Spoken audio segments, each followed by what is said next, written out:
அல்லாஹ் சுப்ஹானஹு வ தஆலாவுக்கே எல்லா புகழும் பாராட்டுகளும். அவன் எங்களுக்கு நேரான வழியை காட்டி தந்தான். இந்த நேர்வழி இருக்குதே, ஹிதாயத் என்று சொல்லக்கூடிய இந்த நேர்வழிய ஒரு மனிதன் அவன் அறிவால, அவன் திறமையால, அவன் வசதி வாய்ப்பால, அவன் பட்டம் பதவியால அடைந்து கொள்ளலாம். ஹிதாயத் என்றது அறிவால தான் கிடைக்கிறதா இருந்தா உலகம் இருக்கிற எல்லா அறிவாளிகளும் முஸ்லீம்களா தான் இருப்பான். கண்ணியமான சகோதரர்களே, நபியுடைய காலத்தையும் அப்படித்தான். ஏனென்றால் ரொம்ப தெளிவான விஷயம், இன்றைக்கு முஸ்லிம் அல்லாத சகோதரர்களை பொறுத்த வரையில இந்த சிலைகளை ஸ்டாச்சு அதுகளை வச்சு சிலைகளை வச்சு வணங்கி கொண்டிருக்கக்கூடியவங்க, அவங்களோட விஷயத்தை நாங்கள் சும்மா யோசிச்சு பார்த்தா எவ்வளவு பெரிய ஒரு மடத்தனமான வேலையை செஞ்சு கொண்டிருக்கிறாங்க. கண்ணியமான சகோதரர்களே, தாய்மார்களே, சகோதரிகளே, அதாவது கொஞ்சம் மணல், சிமெந்தி, சில கம்பி துண்டுகள் எடுத்து ஒரு உருவத்தை செய்கிறாங்க. செய்கிறவங்களும் கூட என்ன நோக்கத்தோடு செய்கிறாங்க? அவங்க ஒரு தொழிலாக, ஒரு வியாபாரமாகத்தான் அவங்க செய்கிறாங்க. அவங்க பிஸ்னஸாக செய்கிறாங்க. அதை செஞ்சு ஒவ்வொரு சைஸுக்கு ஏற்ற விலை வச்சு அதை கடையில் கொண்டு போய் போடுறார்.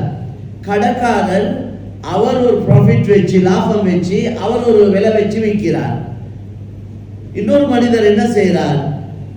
கடைக்கு போய் அவருக்கு ஏழுமானதை காசு கொடுத்து அதை வாங்குறார். அதை வாங்கி கொண்டு வந்து ஒரு இடத்துல வைக்கிறார்.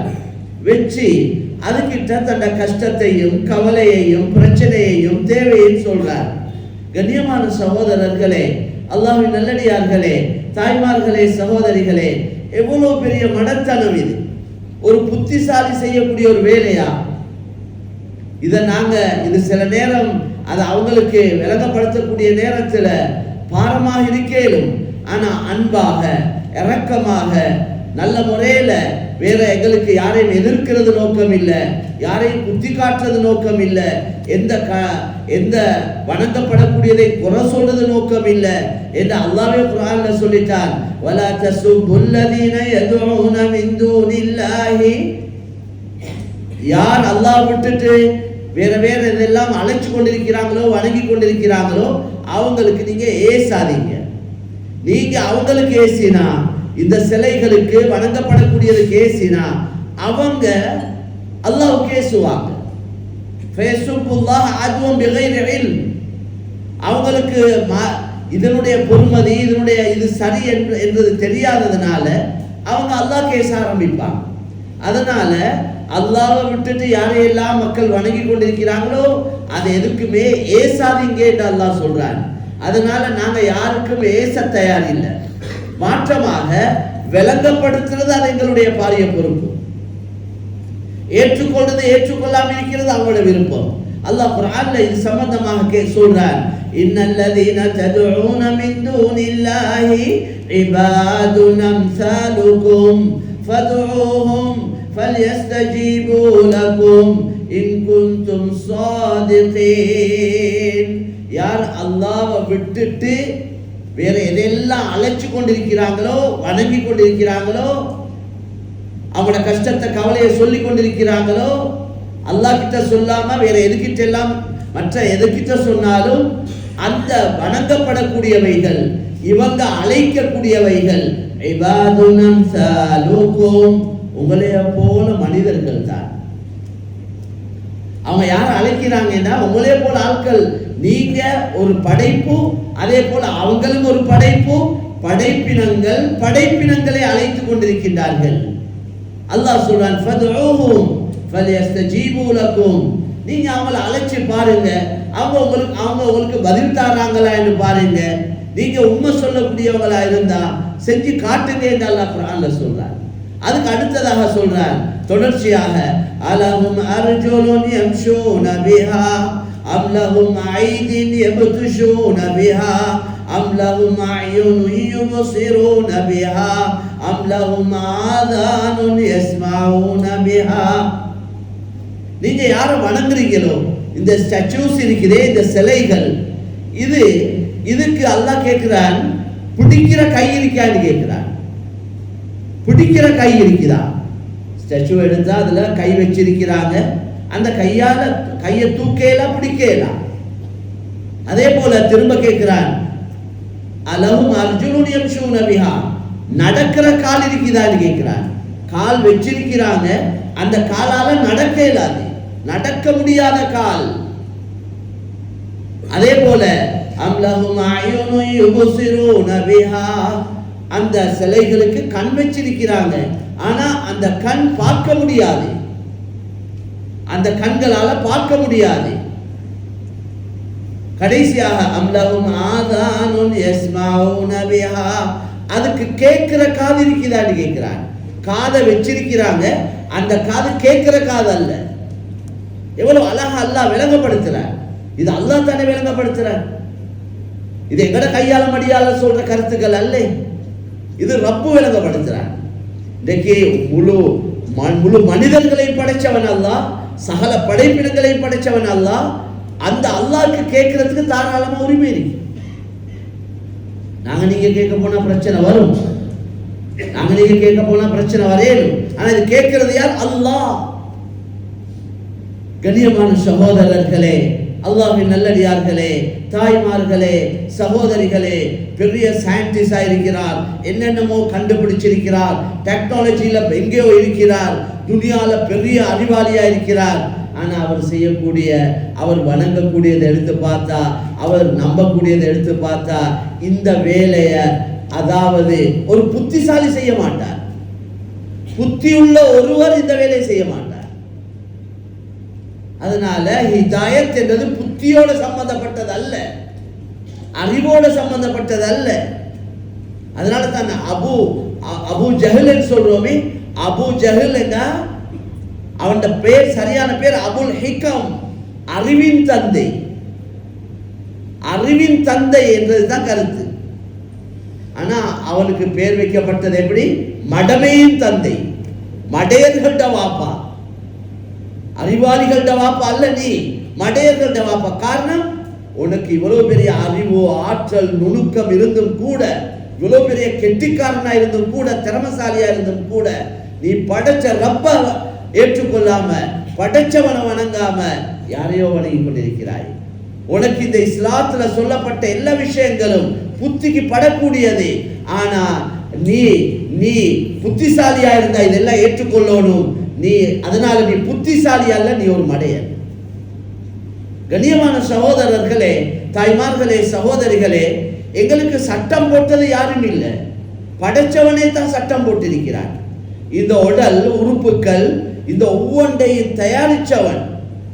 எங்களுக்கு ஆசை, எங்களுக்கு விருப்பம், எங்களுக்கு வெறுப்பு, இது எல்லாத்தையும் வச்சது அல்லாஹ் சுப்ஹானஹு வ தஆலா. நாங்களே உருவாக்கி கொள்ள இல்லை. எங்களுக்கு இருக்கிற ஆசைகள் நாங்க உருவாக்கினது அல்ல, எங்களுக்கு இருக்கிற வெறுப்புகள் நாங்களே உருவாக்கி கொண்டது அல்ல. இது அல்லாஹ்வால வைக்கப்பட்டது. மனிதன் தவறு செய்கிறான், பாவம் செய்கிறான், பாவத்தை அவன் விரும்பி செய்கிறான் சில நேரம். இதெல்லாம் அல்லாஹ்வால வைக்கப்பட்டது. அவனே எங்களை பாவம் செய்யக்கூடியவங்களா வச்சு அவனே எங்கள்கிட்ட கேட்டுக்கொள்கிறான், நீங்க தவறு செய்யக்கூடியவங்க, உங்களோட தவறுகளுக்கு நீங்க மன்னிப்பு கேளுங்க. தவறு செஞ்சது பிரச்சனை இல்லை, தெரிஞ்சோ தெரியாமலோ மனமுரண்டாகவோ உங்களால தவறு நடந்திருக்கு, அது உங்களால நடக்கணும். மனிதன் அப்படித்தான். இன்சான் என்றது நிஸ்யான் என்ற வார்த்தையில இது வந்தது என்றாங்க. இன்சான் என்றா மனிதன், நிஸ்யான் என்றா மறதி. மனிதன் அல்லாஹ் அப்படித்தான் படைச்சிருக்கிறான், மறதியாளனாக படைச்சிருக்கிறான், தவறு செய்யக்கூடியவனாக படைச்சிருக்கிறான், ஆசைகளோடு அல்லாஹ் பின்னி பிணைஞ்சி வச்சிருக்கிறான். அதனால மனிதனால தவறுகள், குற்றங்கள், பாவங்கள் நடக்க. ஆனா அல்லாஹ் என்ன எதிர்பார்க்கிறான் என்றா, நீ உங்க தவறுகளை உணர்ந்து, நீ தவறு செஞ்சிருக்கிறாய் என்றதை விளங்கி அந்த தவறுக்காக என்கிட்ட மன்னிப்பு கேளு, நான் மன்னிக்கிறேன். நீ எவ்வளவு செஞ்சிருந்தாலும் பிரச்சனை இல்லை, நான் மன்னிக்க தயார். இப்னு ஆதம் லவ் பலகத் ذنوبك عنان السماء ثم استغفرتني غفرت لك. ஏ மனிதா, உன்ட பாவங்கள் இந்த பூமியில் இருந்து வானம் வரைக்கும் அவ்வளவு நிரம்ப, பூமியிலிருந்து வானம் வரைக்கும் பாவத்தால நிறைக்கிற அளவு பாவம் என்றா எப்படி பாவம்? அந்த அளவு நீ பாவங்களை செஞ்சு என்கிட்ட மன்னிப்பு கேட்டாலும் நான் மன்னிக்க தயார். லவ் அதைதனி பிகுராபில் அர்தி خطايا ثم لقيتني لا تشرك بي شيئا لأتيت بقرابها مغفرة. உலகத்தில் இருக்கிற மண் இருக்கிறே, மண்ணை நெருக்க அளக்க இயலாது. அந்த அளவு பாவம் செஞ்சுட்டு ஷிர்க் வைக்காம என்னைய சந்தித்தால் நான் மண்ணுடைய அளவே மன்னிப்பு தாரேன். அதனால கண்ணியமான சகோதரர்களே, ஆனா மன்னிப்பு என்றதை அதை பிற்படுத்தக்கூடாது. இன்னைக்கு பாவம் செஞ்சுட்டு வார வருஷம் அல்லது 27 வரைக்கும் இருப்போமே தௌபா செய்யறது, அதேலாம் எங்களுக்கு சொல்லப்பட்டிருக்கு. உங்களால் ஏதாவது ஒரு மிஸ்டேக், ஏதாவது ஒரு தவறு, பாவம், ஹராம், மாற்றமான வேலை நடந்தா உடனடியாக சுத்தமாகிடுங்க, உடனடியாக தௌபா இஸ்திக்பார் செஞ்சுக்கோங்க. அதுக்கென்று ஒரு ஹசரத் தௌபா கொழுவிக்க தேவையில்லை, கொழுவிக்கிற கூத்தம் இல்லை, அது நாங்களே உருவாக்கி கொண்டது. அவங்க செய்கிற பாவம் அவங்களுக்கு தெரியும். எல்லா ரகசியமும் ஏண்ட ரகசியம் எனக்கும் அல்லாஹ்வுக்கு மட்டும் தெரியும். எல்லாத்துக்கும் மறைச்சு செஞ்சிருக்கிறேன், ஆனா எனக்கு ரப்புக்கும் தெரியும். அதனால அந்த அல்லாஹ் தௌபா செய்யறதுக்கு ஒரு கஷ்டமான ஒரு முறையை வைக்க இல்லை. அதை நாங்கள் விளைவிப்போம். தௌபா செய்யுங்கன்னு சொல்லியிருக்கிறான். அந்த தௌபா செய்யற முறையை பெரிய பாரமாக்கி வச்சில்ல, லேசாக்கி வச்சிருக்கிறான். நான் ஜும்மாலை சம ஹோட்டலில் ஞாபகப்படுத்தினேன். ஒரு சும்மா தூண்ல சாஞ்சி கொண்டிருக்கிறார். இவருக்கு பாவம் எல்லாம் நினைவு வருவது, செஞ்ச பாவங்கள், மனிதன் தவறுகள் எல்லாம் நினைவு உள்ள முருகுது, உள்ளத்துல ஒரு வேதனை, கவலை இதுக்கு பிறகு இந்த பாவங்கள் செய்யக்கூடாதே, நானும் திருந்தோணுமே, ஒரு நல்லவன் ஆகணுமே என்று ஒரு முடிவு எடுக்கிறார். அந்த உள்ள முருகி 2 சொட்டு கண்ணீர் வடியுது. அதோட எல்லா பாவத்தையும் எல்லாம் மன்னிச்சிருந்தார். அத்தாயிபு மினத் தம்பி கமன் லா தன்ப லஹு, பாவத்துக்கு தௌபா செஞ்சவன் பாவமே செய்யாதவனை போலாவினான். அத்தௌபா அந்நதாமா, தௌபா என்ன? கை சேதப்படுறது, உள்ளத்தால வேதனைப்படுறது. அந்த ஒரு சின்ன முயற்சி அல்லாஹ் எதிர்பார்க்கிறான். அல்லாஹ் மன்னிக்கக்கூடியவன் சிலவன் பாவம் செஞ்சு கொண்டே இருக்கிறான். அவன் மன்னிக்கக்கூடியவன் தான். நீ முதல்ல மன்னிப்பு கேட்டா மன்னிப்பான். வேதூபுல்லாஹு அலா மன் தாப், மன்னிப்பு யார் அல்லாஹ்ட்ட கேட்கிறாங்களோ அவங்கள மன்னிக்கிறதா தான் சொல்றாங்க. அதனால இப்படி சமணம் கொட்டி தான் இருக்கணும், அத்தஹியாத்துல தான் இருக்கணும், கிபிலாவை முன்னோக்கி இருக்கணும், ஒழுவோட தான் இருக்கணும், எல்லாம் நல்ல விஷயம். ஒரு ஒழுக்கமா முறையோடு இருக்கிறேன். ஒழுவெடுத்து கிபிலாவை முன்னோக்கி அத்தஹியாத்துல இருக்கேன் இருந்து கையை ஏந்தி இந்த 2 சந்துக்கு நேர கை இருக்கணும், அதுதான் சரியான முறை. இப்படி வச்சுக்கொண்டு கேட்கறது அல்ல சரியான முறை. இப்படி எல்லாம் நபி ஸல்லல்லாஹு அலைஹி வஸல்லம் சில நேரத்துல எவ்வளவு கையை உயர்த்தி இருக்கிறாங்கன்னா, அவங்களோட இந்த கம்பு கட்டு, அவங்க உடுத்திருக்கிற அந்த ஜுப்பாவுடைய கை பெரிய கை, அதனால அது உள்ளால அவங்களோட கம்பு கட்டு விளங்கக்கூடிய அளவுக்கு ரசூலுல்லாஹ் கையை தூக்கிக்கிறாங்க. அதனால அதெல்லாம் சிறந்தது. அப்படி செய்யறது தான் நாங்கள் சிறந்தது. சரி, ஒருத்தர் அப்படி செய்ய இல்லை, வாகனத்துல போயிட்டு கொண்டு இருக்கிறார், அங்கே கையேந்தி கொண்டு எல்லாம் இருக்கிறதுக்கு சந்தர்ப்பம் இல்லை. அவர் அப்படி இருந்த வண்ணமே ஒழுவும் இல்லை, சில நேரம் பிரச்சனை இல்லை. அப்படி செஞ்சா தௌபா கபூலாவாதா? தௌபா கபூலாவா, அல்லாஹ் ஏற்றுக்கொள்வார். இப்படி கண்ணியமான சகோதரர்களே, அல்லாஹ்வின் நல்லடியார்களே, தாய்மார்களே, சகோதரிகளே, அல்லாஹ் லேசாக்கி வச்சிருக்கிறார். அதனால எங்களுடைய எல்லா ரகசியங்களையும் அறிஞ்சவன் அல்லாஹ் சுப்ஹானஹு வ தஆலா. அல்லாஹ்க்கு நாங்க படிச்சு கொடுக்க தேவையில்லை, அல்லாஹ்க்கு விளங்கப்படுத்த தேவையில்லை. அல்லாஹ் எல்லாம் அறிஞ்சவன். எங்களோட பலகீனங்கள் அவனுக்கு தெரியும், எங்களோட குறைகள் தவறுகள் அவனுக்கு தெரியும். எனவே கண்ணியமான சகோதரர்களே, அல்லாஹ்வின் நல்லடியார்களே, தாய்மார்களே, சகோதரிகளே, எப்பயும் ரெடியா இருக்கணும், எப்பயும் தயாராக இருக்கணும், எப்பயும் எதிர்பார்த்து கொண்டிருக்கணும். நானும் நீங்களும் மௌத்துக்கு எவ்வளவு தயாராகிக்கணும் வேண்டா. நான் எப்பயும் சொல்ற ஒரு கருத்து, நானும் நீங்களும் எந்த அளவு தயாராகிக்கணும் வேண்டா, மலக்குல் மௌத் நேரடியா நான் தான் மலக்குல் மௌத், உங்களோட ரூஹ் எடுக்க வந்திருக்கிறேன், நீங்க தயாரா என்று கேட்டா நானும் நீங்களும் சொல்லணும், உங்களையே தான் எதிர்பார்த்து கொண்டிருக்கிறேன். 30 வருஷமா உங்களையே தான் எதிர்பார்க்கிறேன், 40 வருஷமா உங்களையே தான் எதிர்பார்க்கிறேன், 50 வருஷமா உங்களையே எதிர்பார்த்து தான் முயற்சி செஞ்சு கொண்டிருக்கிறேன். அப்படி சொல்லியிருக்கிறாங்க. சில காலங்கள்ல நேரடியா மலக்குல் மௌத் வரக்கூடிய அமைப்பு இருந்திருக்குது, ஷைத்தான் நேரடியா வரக்கூடிய அமைப்புகளும் இருந்திருக்குது. அல்லாஹ் கொண்டு பெரிய வேலை இல்லை. ஆனா இப்ப அப்படி வல்லமைகள் இல்லை, அப்படி நடந்திருக்குது. கண்ணியமான சகோதரர்களே, தாய்மார்களே, சகோதரிகளே, அதனால அந்த அளவு தயாராகிக்கணும். தயாராகணும் என்று சொல்றது அது சும்மா வாயால தயாராகி சரி வராது. உண்மையாகவே தயாராயிருக்கும். அதை நாங்கள் இப்படித்தான் யோசிச்சு பார்க்கணும். இப்ப எனக்கிட்ட மலக்குல் மௌத் வந்து வாங்க எனக்கு கூப்பிட்டா நான் ரெடி என்று சொல்ற அளவுக்கு நான் தயாராகிக்கும். அதுதான் உண்மையான தயாரிப்பு. அல்லாஹ் எங்கள் எல்லோருக்கும் தௌஃபீக் செய்யணும். எனவே கண்ணியமான சகோதரர்களே, அல்லாஹ்வின் நல்லடியார்களே, தாய்மார்களே, சகோதரிகளே, அந்த அடிப்படையில் நான் சொல்ல வந்த விஷயம், அல்லாஹ்வுக்கு எவ்வளவு நன்றி செலுத்தினாலும் போதாது. அல்லாஹ் எங்களுக்கு ஹிதாயத்தை தந்தான். இந்த நேரான வழிய பரிசுத்தமான தீன் இஸ்லாத்த கலிமாவை தந்தான். கியாமத்துடைய நாளில் அவ்வளவு பேர் கை சேதப்பட போறாங்க. அல்லாஹ் ரொம்ப தெளிவா சொல்றான், ربما يود الذين كفروا لو كانوا مسلمين. அவ்வளவு காஃபிர்களும் கியாமத்துடைய நாளையில சொல்லுவாங்களா, நாங்க எல்லாம் முஸ்லிம்களா இருந்திருந்தா நல்லா இருந்திருக்குமே, இன்னைக்கு நரகத்துக்கு போறோமே. மேலான கண்ணியமான சகோதரர்களே, அவங்களுடைய இந்த கை சேதம், இந்த கவலையான கருத்தை கேட்க யாருமே. அல்லாஹ் நடக்க போறதெல்லாம் சொல்லி காட்டிட்டான். அமல் செஞ்சு கொண்டு வாழ்வங்க அங்க என்ன சொல்லுவாங்க, அமல் இல்லாம வந்தா அங்க என்ன சொல்லுவாங்க, அதெல்லாம் சொல்லி காட்டியாச்சு. நடக்க போறது எல்லாம். இதுக்காகல இனி புத்தி சொல்ல தேவையில்லை. இதுக்காகல என்ன புத்தி சொல்ல, எல்லாம் சொல்லி முடிச்சு. அதனால அதெல்லாம் சொல்லிட்டு சொல்ற, நீங்க அந்த கூட்டத்தில் ஆகிறாதீங்க. இப்படி அல்லாஹ் கிட்ட மண்டாற்ற கூட்டம், கெஞ்சுற கூட்டம், என்னைய உலகத்துக்கு திருப்பி அனுப்பேன்னு சொல்லுவாங்க, அந்த கூட்டத்தில் நீங்க ஆகிறாதீங்க. உங்களே திருப்பி அனுப்ப மாட்டோம்னு சொல்லிட்டாங்க. திருப்பி அனுப்புங்க எவ்வளவு கெஞ்சினாலும் திருப்பி அனுப்ப மாட்டோம்.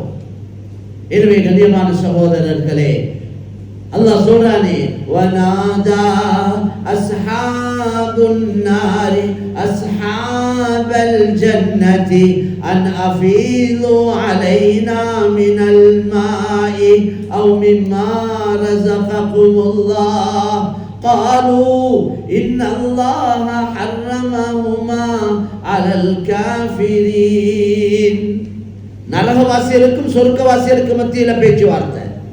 அதுல நரகவாசிகள் சொர்க்கவாசிகளை பார்த்து சொல்லுவாங்களா, எங்களுக்கு பசி, எங்களுக்கு சரியான தாகம், எங்களுக்கு ஏதாவது சொர்க்கத்தில் இருக்கிற நீங்க ஏதாவது எங்களுக்கு தின்ன குடிக்க தாங்களே, அல்லாஹ் உங்களுக்கு நிறைய சொர்க்கத்தை தந்திருக்கிறானே, ஏதாவது தாங்க என்று கெஞ்சி கேட்பாங்க. அங்க இருந்து அவங்க என்ன பதில் சொல்லுவாங்க தெரியுமா, உங்களுக்கு இங்க இருக்கிற சாப்பாடு தண்ணி எல்லாம் ஹராம், எங்களால் உங்களுக்கு தரையில. நீங்க எங்கட ஃப்ரெண்ட் தான், நீங்க எங்கட கூட்டாளி தான், நீங்க என்ற மனைவி தான், நீங்க என்ற கணவன் தான், நீங்க என்ற சொந்த பந்தன் தான், இங்க உதவி செய்யல. قالوا ان الله حرمهما على الكافرين. இதெல்லாம் உங்களுக்கு ஹராம் என்று சொல்லிடுவாங்க. எனவே கண்ணியமான சகோதரர்களே, அல்லாஹ்வின் நல்லடியார்களே, தாய்மார்களே, சகோதரிகளே, அந்த பயங்கரமான நரகத்திலே இருந்து எங்கள் எல்லோரையும் அல்லாஹ் தஆலா பாதுகாப்பானாக. எனவே அல்லாஹ் எங்களுக்கு தந்த இந்த சுருக்கமான காலம் இது முடிஞ்சு கொண்டு போது எங்களை சும்மா வளமையமாய் பேசுகிறோம். பாருங்கள், நோம்பு ஸ்டார்ட் ஆகின மாதிரி எவ்வளோ ஸ்பீடாக போகுது. ஒன்று ஸ்பீடாக போகல, எல்லாம் சரியாக தான் போகுது.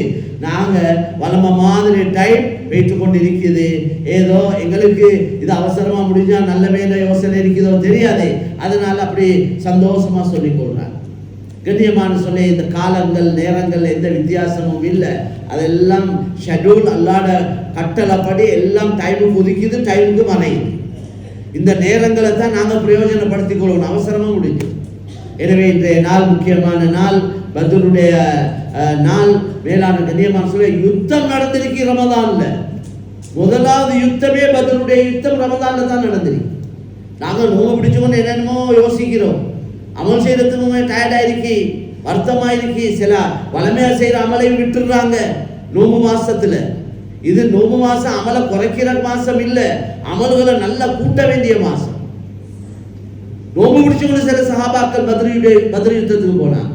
ரசூலுல்லாஹ் சொன்னாங்க, நீங்க நோம்பு பிடிக்கிறத விட பிடிக்காமிக்கிறது தான் சிறந்தது. 15 வருஷம் மக்கால, 13 வருஷம் மதீனால வந்து 2 வருஷத்துல தான் இந்த பத்ருடைய யுத்தம் முதலாவது யுத்தம் நடந்தது. 15 வருஷம் கஷ்டம் தான். இந்த காஃபிர்கள், இந்த முஷ்ரிக்கீன்கள் போட்டு நபியையும் நபியுடைய குடும்பத்தையும் நபியை ஏற்றுக்கொண்டவங்களை போட்டு கஷ்டம் கொடுத்து கொண்டே இருந்தாங்க, நோவிச்சு கொண்டே இருந்தாங்க, பசி பட்டணியில போட்டாங்க, பைகாட் அதாவது தொடர்பெல்லாம் இல்லாமக்கி இருந்தாங்க, அவ்வளவு நோவிச்சாங்க. பொறுமையோடு அல்லாஹ் சொன்னான், பொறுமையோடு இருங்க, பொறுமையோடு இருங்க. மேலான கண்ணியமான சகோதரர்களே, மதீனால இருந்து பத்ருக்கு வந்தாங்க. பத்ர் வந்து மதீனால இருந்து கிட்ட ஒரு 150 கிலோமீட்டர் தூரத்தில் இருக்குது. மதீனா மக்கால இருந்து வந்தவங்க நீண்ட தூரம், பல 100 கிலோமீட்டருக்கு அங்கல இருந்து வந்தாங்க. மேலான கண்ணியமான சொல்ல தயாரிப்போட, ஏற்பாடோட, ஆயுதங்கள் எல்லாம் நிரப்ப கம்ப்ளீட்டா ட்ரெயினிங்கோட 1000 பேர் அவங்க முடிவெடுத்து வந்தாங்க. இன்றைக்கு எல்லாத்தையும் முடிக்கிறது தான். அல்லாஹ் பாதுகாக்க, நபியோட இருக்கிறவங்களே முடிச்சுடணும் என்ற ஒரு தீர்மானத்தோட வந்தாங்க.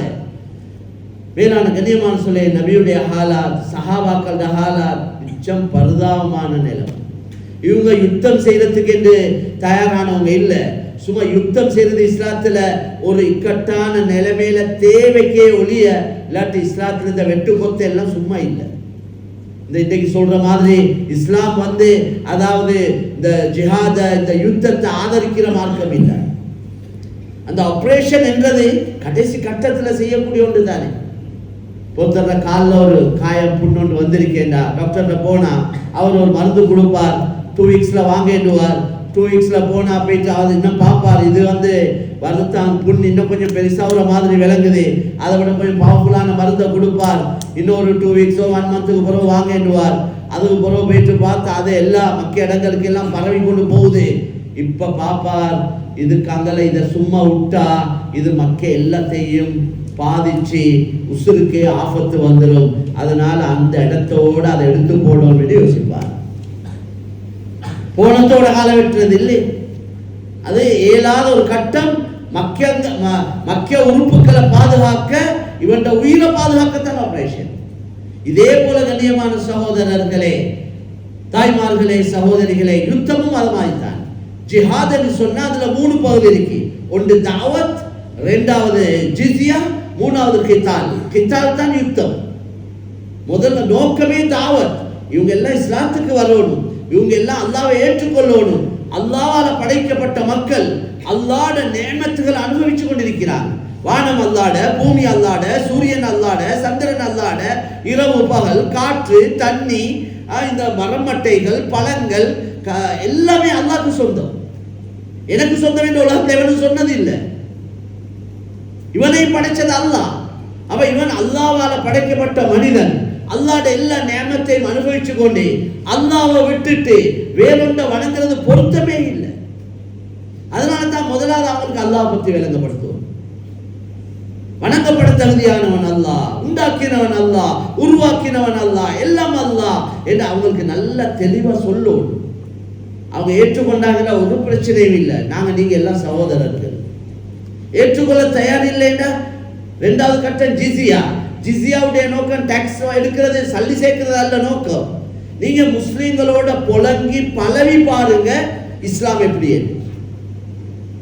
முஸ்லிம்களோட புலங்கி பழகி பாருங்க, எங்களோட கட்டுப்பாட்டு கீழே இருந்து கொஞ்சம் எங்களோட வாழ்ந்து பாருங்க, பார்த்து விளங்கி இஸ்லாத்துக்கு வர பாருங்க. அதுக்கும் நீங்க தயார் இல்லைன்னா இவங்களால தீனுக்கு மக்கியவங்களோட தலையை கழுவாங்க. எப்படி நூஹ் அலைஹிஸ்ஸலாம் 950 வருஷம் முயற்சி செஞ்சு 80% பேர் தான் ஏற்றுக்கொண்டவங்க. அவ்வளவு காலம் முயற்சி செஞ்சு ஏற்றுக்கொள்ள இல்லை. 950 இயர்ஸ் தாவத் கொடுத்திருக்கிறார். தாவத்துடைய காலம் மட்டும் சுப்ஹானல்லாஹ், அதை விட அதிகமா வாழ்ந்திருக்கிறாங்க, ஏற்றுக்கொள்ள இல்லை.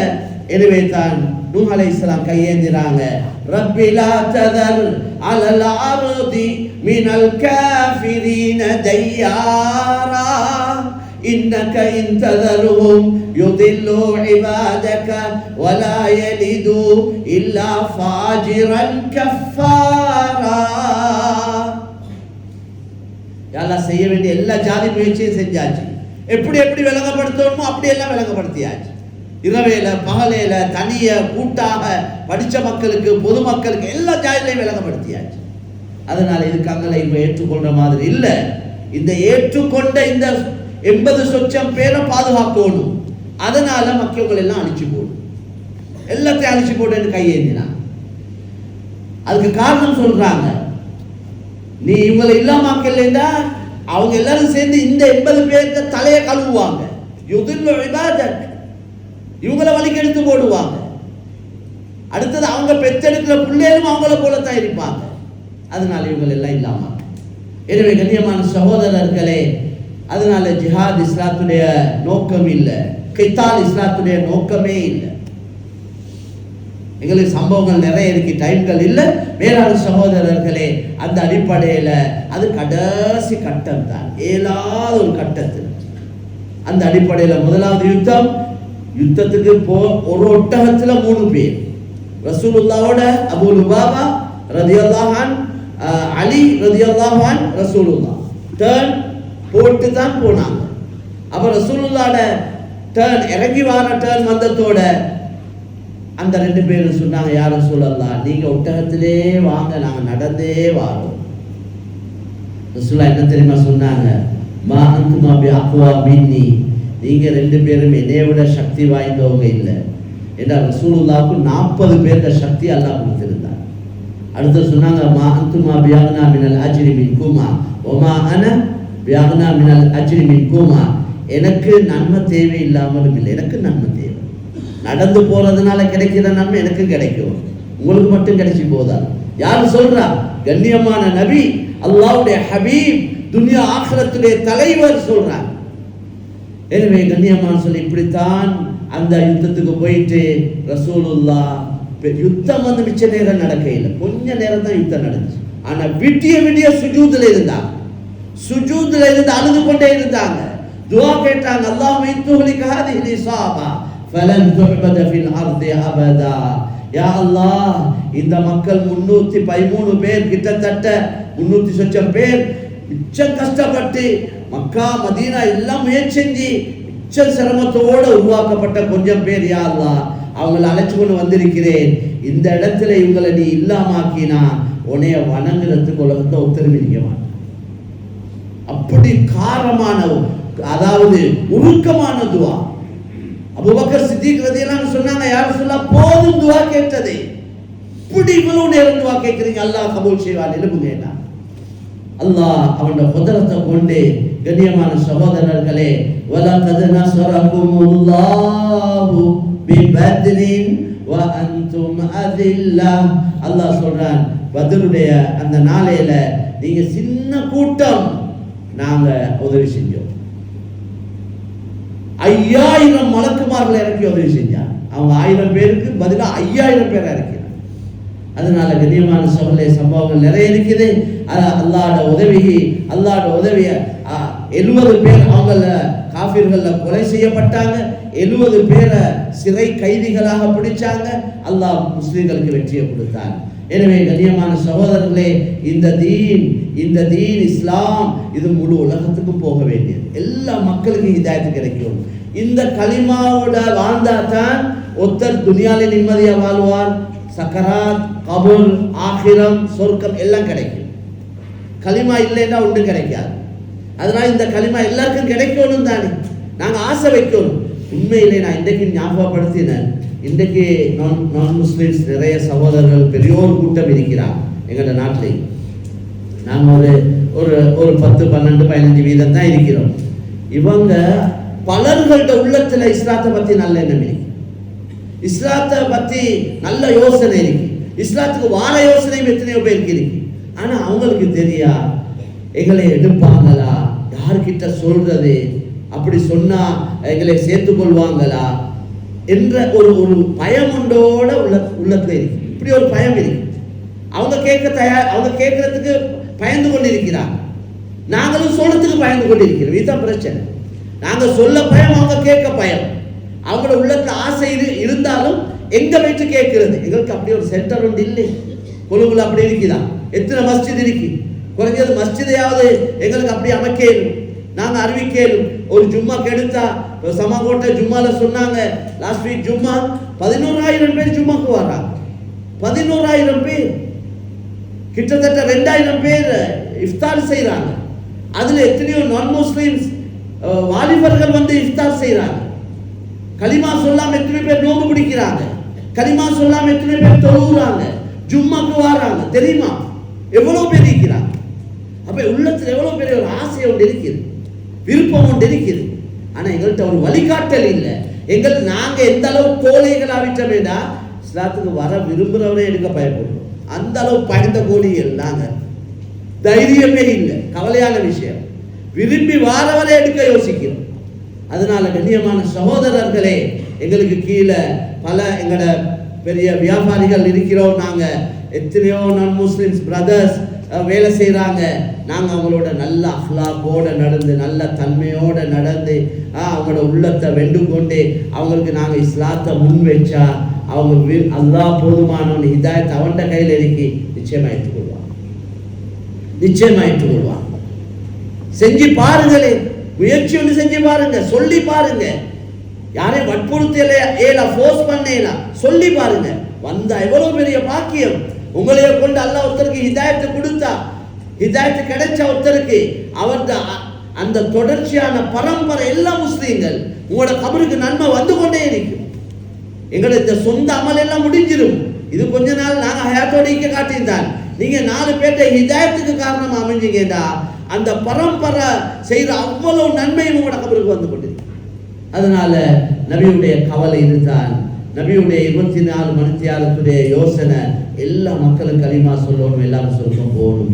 எனவே அல்லாஹ் சுப்ஹானஹு வ தஆலா எங்களோட உள்ளங்களையும் அந்த நபியுடைய கவலையை, நபியுடைய ஃபிக்ரை எங்களோட ஃபிக்ராக அல்லாஹ் தஆலா ஆக்கி வைப்பானா.